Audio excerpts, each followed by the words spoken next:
एक तो त्योहारी सीजन, ऊपर से प्रदूषण की मार। जी हाँ, लगातार हवा जो है वो दूषित होती जा रही है, विषैली होती जा रही है।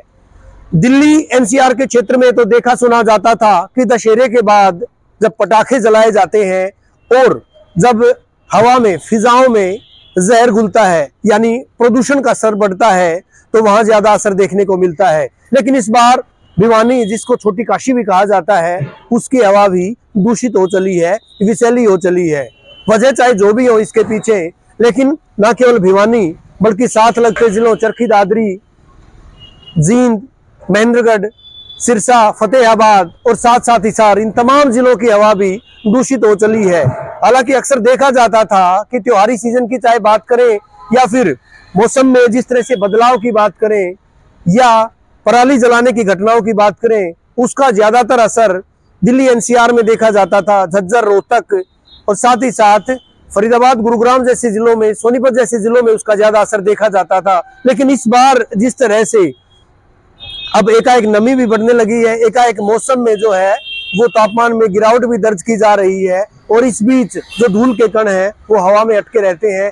ऐसे में अब वातावरण में लगातार प्रदूषण देखने को मिल रहा है, यानी आबोहवा लगातार दूषित होती देखी जा रही है, जिसका असर न केवल आम जनमानस पर पड़ रहा है बल्कि मरीजों को और ज्यादा दिक्कतों से उन्हें रूबरू होना पड़ रहा है।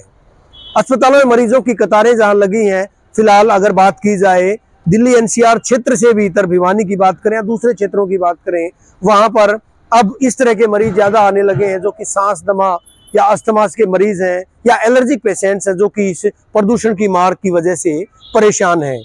आने वाले दिनों में भी मौसम कुछ ऐसा ही रहने वाला है, क्योंकि अब त्योहारी सीजन है और त्योहारी सीजन में निश्चित तौर पर लाख प्रतिबंधों के बावजूद, हालांकि ग्रेप 3 लागू हो चुका है, इसके बावजूद, लाख प्रतिबंधों के बावजूद भी अभी भी प्रदूषण इसी तरह हो रहा है और दिवाली के आसपास होता भी रहेगा। हालांकि पराली प्रबंधन की बात भी कही जा रही है, लेकिन ना तो प्रबंधन हो पाया है। साथ लगते राज्य की अगर बात करें, पंजाब की बात करें, वहां इस तरह के मामले ज्यादातर अब बढ़ रहे हैं।